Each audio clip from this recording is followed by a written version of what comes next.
Welcome back, everybody. This is Weeknights, where we give you the latest, the greatest, and the shameless every weeknight. Tonight is Wednesday night, and we are here to talk about the things.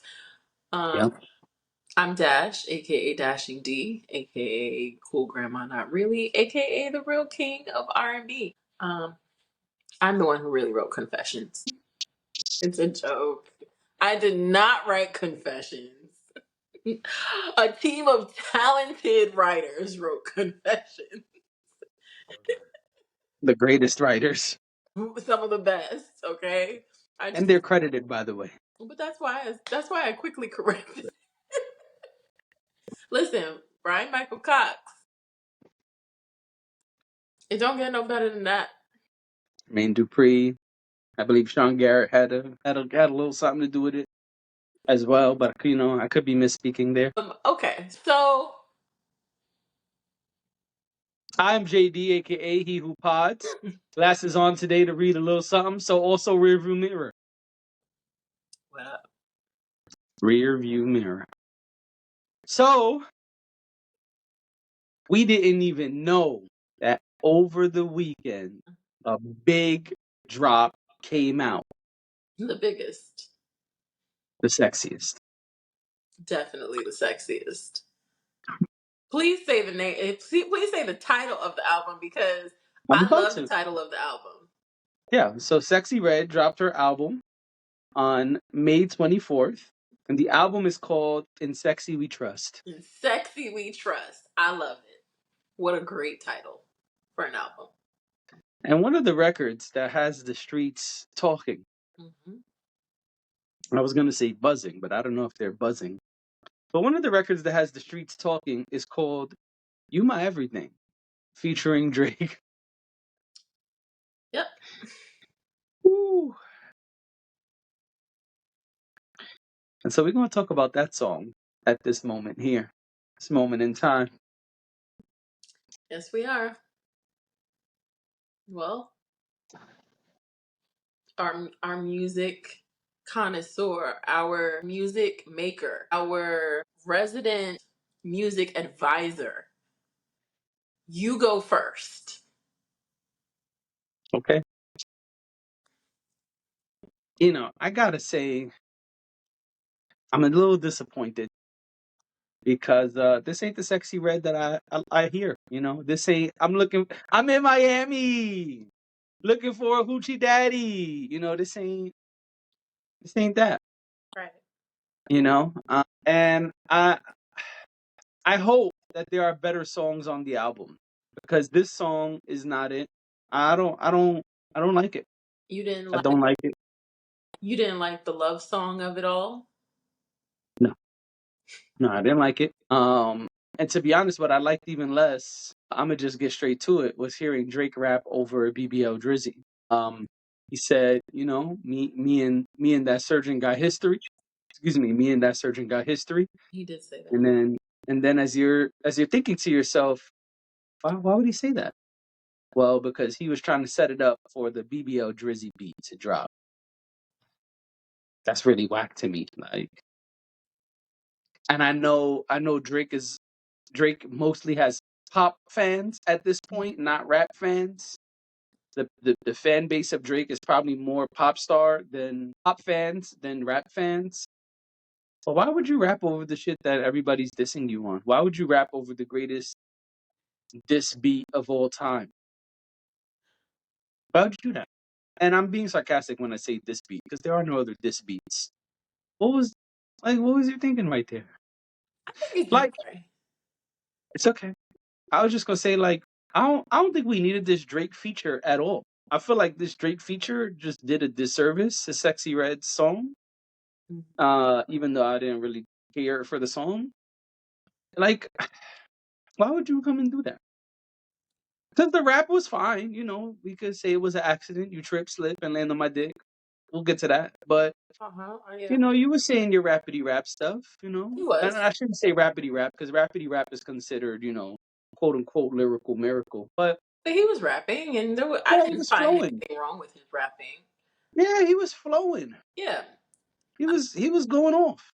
It was sounding real nice sonically. Whether you like the lyrics or not, but just the sound of it was nice. And Him, then you gonna have BBL Drizzy come on with a weird transition, and then it don't even sound good when it leaves. When the BBL Drizzy beat ends and then the other beat comes back in, it's not even a good transition. I can see that. I mean, him rapping. I will say that, just to go back to that real quick, is probably my favorite part of the song, to be honest, because I didn't find any fault with the rap. As far as the beat goes, I don't know. I knew it was coming because I knew it before I listened to it, so it didn't it didn't really irk me because I was like, oh, I know this is coming. I mean, the song itself irked me, but I liked his part of the song more than I liked anything else about the song. The beat before and after BBL Drizzy, I don't mind the beat either. I don't really think there's anything wrong with the beat. But outside of that, I felt the song was pure chaos, and I can't do chaos. No. So I don't think I'll be listening to Sexyy Red's album because then another song came on after, and I was like, more chaos. It's a little bit too chaotic for me, Okay. and so I'm probably not gonna do it. But as far as Drake goes, I find it really interesting. There's so many people, because you're not the first person I've heard say this. I find it really interesting that people think this is corny what he did. To me, I don't know that it's I don't know that the reaction to that is that it's the opposite of corny or it's not corny at all. But my thought process, even before we knew it was a part of a Sexy Red song, my thought hearing that he rapped over the BBL Drizzy beat was that this is like when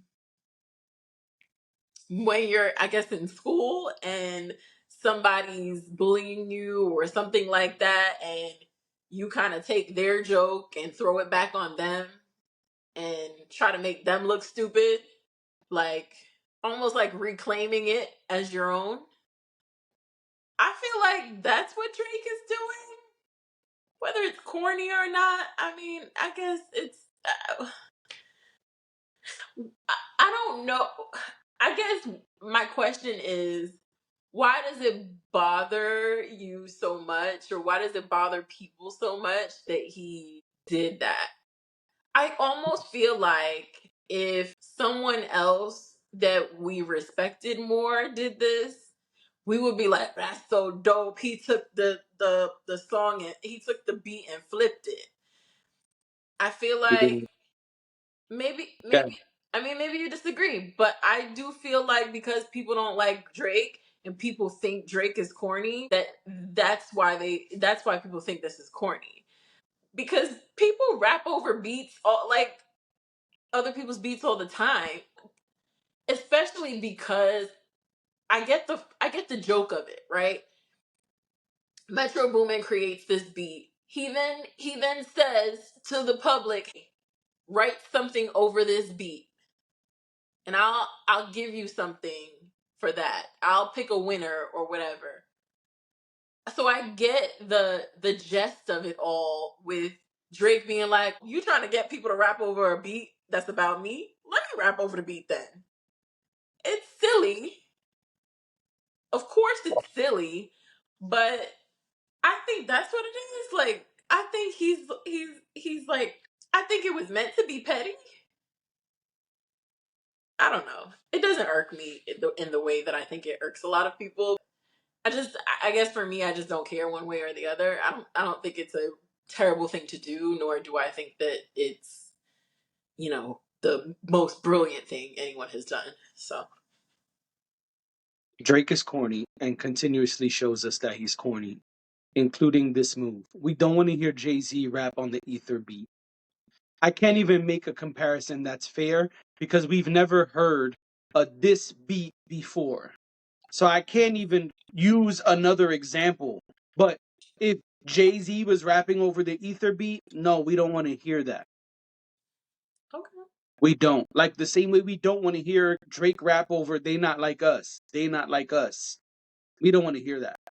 Well, even, So to do that is corny. One, nobody wants that. That's one. Two, to try to poke fun at the internet sensation that everybody is dissing you is also corny. Drake be trying really hard to be down, and it never comes across like you're down. It always comes across like I was not the cool kid, and I'm still trying to be the cool kid. Dude, just do your record. Like, you were flowing fine, you were doing good on the record. That wasn't needed. And yeah, maybe there's like an industry thing of this is my final fuck you to Metro Boomin. Also corny. Because not only did you do that, you did that on a Sexy Red song that you knew was going on her album. You could have did that by yourself on a freestyle or just threw it on your Instagram like you do with the other records. You didn't need to do this on Sexy Red's album that you know is going to be probably the first song people click on her album. do you? It's corny and it takes away from Sexy Red's moment.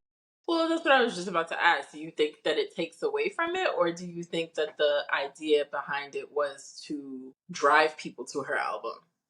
This is not a good song. And so making this the song that you did that on doesn't help. It hinders. Is it gonna get more attention? Sure, but truly I feel bad for Sexy Red because this song shouldn't even be on her album. I mean, also because of Sexy Red, but What it's do you mean? I just think it's a terrible song. I think you could take Right, away. so it shouldn't be on the album is Yeah, my point. I think you could take away Drake and it would still be a terrible song. Um, I'm willing to listen to the rest of the album to hear. I really don't want to because, as I said, it's very chaotic for me, and I just don't care. I have too much stuff going on to be listening to music that's gonna frazzle my brain. But for the purposes of this podcast, I'd be willing to listen to it to give it a chance. That's where I'm at with it. But no, I think the song is terrible. I really do. I tried to Yeah, like it. and I listened to it 3 times and I just could not bring myself to like it. I don't care for her singing off key at the beginning. I don't. I mean all throughout the record.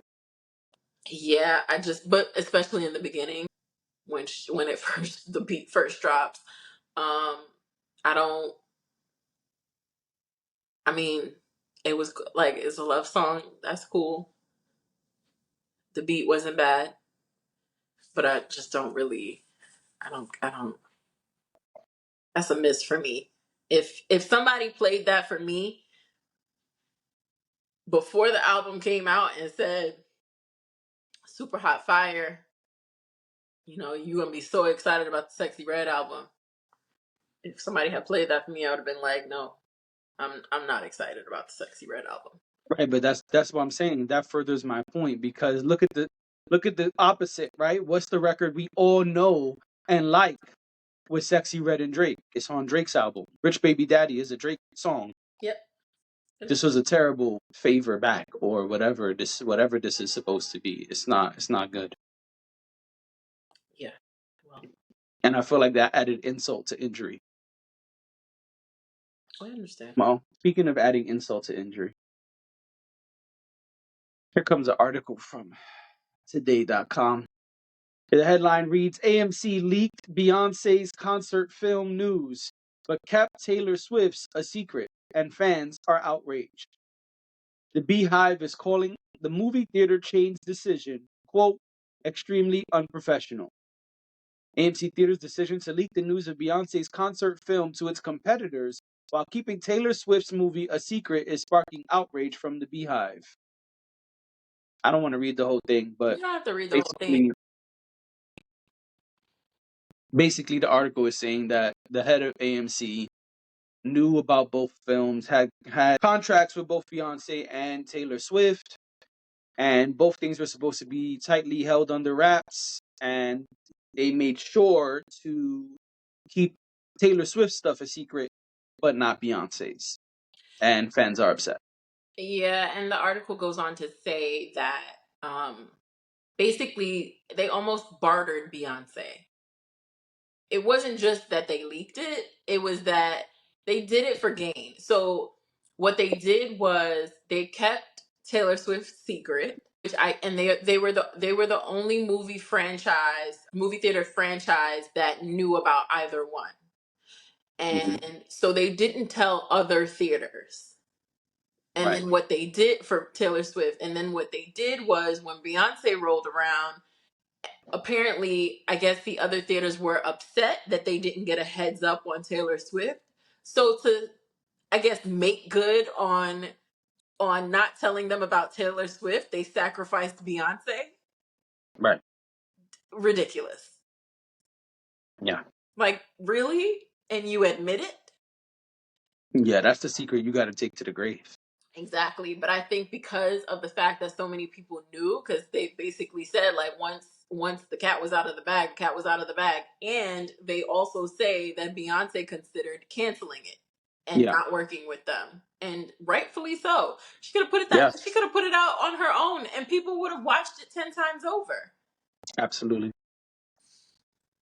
And that's why honestly I hope she does find a way to put it out independently. I know it's so much easier to put a film on a streaming site or somewhere. I totally understand how the game works and I am pro streaming. Like I'm not mad at anybody who um who lands an acquisition deal with a As the angry dog. yeah. Anybody who lands an acquisition deal with somebody like any company that lands an acquisition deal with somebody like Beyonce, that's incredible. So I'm not knocking that at all, but I do want Beyonce to capitalize because people are playing with her for one Yeah. reason or another. People are playing with her, and I totally understand saying I'm not putting this out or maybe trying to figure out a way to put it out independently because it sucks. You know, if they're not going to do right by you, then why do business with them? Right. Yeah, I agree, and I think this admission of guilt is all we need to hear. I feel like that's all Beyonce needs. I'm pretty sure Beyonce has a lawsuit on her hands, Yeah. and I would sue the pants off of AMC. I'd own AMC. It would be BAMC. You know what I'm saying? Yeah, yeah. It would be BMC. You know what I'm saying? AMC. Yeah. You know what I mean? We make movies Beyonce. Right. No, Nicole Kidman. It's all Blue Ivy. Blue You know what Ivy I'm saying? is The doing the ad at intro. the beginning. Yep. She would walk in and say all the same shit But with a better blue and cuter. pinstripe suit on. No, You know what she I'm has saying? one of her mommy's costumes. But instead at the end, we make movies better, she'd be like, "This ain't Texas." Oh my gosh, Beyonce own AMC, please. I Yeah, need you know what I'm this. saying? But jokes aside, this is really foul. Yeah. Um, and I think it's also really foul that we continue to see how these conglomerates, not just the fans, because that was the rumor, right? The rumor was that the fans keep pitting together Taylor Swift and Beyonce. Yep. Um, but we see it's not just the fans. No. Excuse me. We see that it's the NFL. We see that it's AMC. And so I think that this is really fucked up. And it's just sad that, we continue to get done dirty, honestly. Like, it's really sad that we continue to see this happening to us because I understand Taylor Swift's position in music, but I also understand Beyonce's position in music. And there's no reason that AMC had to do that. And I would take this admission of guilt and go right to the courthouse and say, hey, give me all the money that I lost because of this stupid ass move that you did. Some would argue there's no difference in position. Like Yeah. And I understand that argument. if Bad Bunny makes a movie, same shit. Like it wouldn't Right. you just Yeah, there's a list of artists and we know what happens with that list of artists anytime they do something. and remember when I don't know where I get these analogies from. But remember when it was a conversation about when celebrities go to restaurants some months back and they're treated better. So this kind of, I don't know why that popped into my head, but it's kind of like that, right? Beyonce should be treated better. Yes, I agree. The same way Taylor Swift deserved to have the secret kept, Yeah, Beyonce so the deserved to have the secret kept. and that's why I say it should be a lawsuit because I'm sure there was paperwork that said they were Yeah. supposed to keep it a secret. And so, being that they broke that paperwork, they broke their contract. I'm sure that she has a lawsuit on her hands. If people of a certain caliber can't get that type of respect, what are the rest of us supposed to hope for? How is this? People don't want us to have a conversation about how certain people get treated. But why did it have to be the black lady Right. who is just as talented, if not more, arguably more, way more, and has the same level of cachet? This Yeah. like this is not this was not somebody else. This was the Beyonce, the same way that was the Taylor Swift. And the treatment should not have been any less. Right. So that just frustrates me. And then to hear that not only did they leak it, but the reason why they leaked it, because they just felt like, oh, we'll give you guys something, just made me sick to my stomach. I was like, all Yeah. right, you know what? Yeah. You know what? Beyonce should have been the sacrificial lamb. I might have to become a member of the Beehive so I could go outside of AMC corporate offices and protest. I'm not You gonna. do that. I'm not gonna. And when you do it, make sure you get content, please. Thank you. I'm not gonna do that. But I'm joking. But yeah. So we may never get anything from Beyonce again. Nah, Renaissance 3 is coming. Oh, you're right. You're right. Speaking of sequels, it has been announced that another sequel is coming out of the Knives Out franchise, which I'm a fan of. Sorry, that sneeze messed me up. Mm-hmm. That was one of those sneezes that have residual Yep. effect, Mm-hmm. even though we probably edited out the sneeze. So, according to Blex Media, Knives Out sequel will be called Wake Up Dead Man, and Kerry Washington is going to join them. It says Emmy winner Kerry Washington is set to join Daniel Craig in the upcoming Knives Out Netflix sequel, Wake Up Dead Man, a Knives Out mystery. And then there's some new people who I'm not reading their names. That's exciting. But yeah, I was gonna say I'm excited. I like the Knives Out movies. Me They've too. done a great job. Thus far, the first two are good, even though they're kind of not a trilogy. It's more like side stories. Because Glass Onion wasn't a sequel. It was more like a just another Another mystery installment. that Yeah. the detective was involved in. I forgot his name. I think his name is in the article. The detective. But whatever. Daniel Craig's character. So I think it's cool that they're doing another one. With the success of Glass Onion, I'm not surprised. Mm-hmm. Glass Onion was dope and it did very well from what I understand. So, listen, I would keep cranking out these side stories if that's the case because I know people want a sequel to the original film, but I mean, they don't even have to do that because at this rate if if the success of the side stories is going to be that good, that Mm-hmm. big, that successful, then you may never need to even do the main one. Keep just building around it. Yeah. And keep building up the Daniel Craig character because he does a phenomenal job with the character. He does. He's a phenomenal actor, and it seems like they know how to put a good cast together. Because the cast of Knives Out, the Glass Onion, did great. I mean, Yeah. Janelle Monáe bodied it, and the rest of the cast did a phenomenal job. So Yeah. I I'm like it. confident that they'll do the same here. And I'm happy to see Kerry Washington doing her thing. Kerry Washington is also a phenomenal actor. I don't want to just put the spotlight on Daniel Craig. I know he's like the main character of the side stories. But I'm sure Kerry Washington's gonna come through and kill it. Oh yeah. No pun intended on the killing. This seems like a good lane for Kerry Washington, given some of the things that she's done.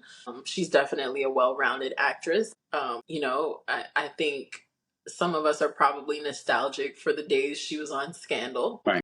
This might be this might be an interesting, we don't know what type of role she'll play. I think this would be interesting to see her do something like this. And I'm with you. I mean, I love a murder mystery.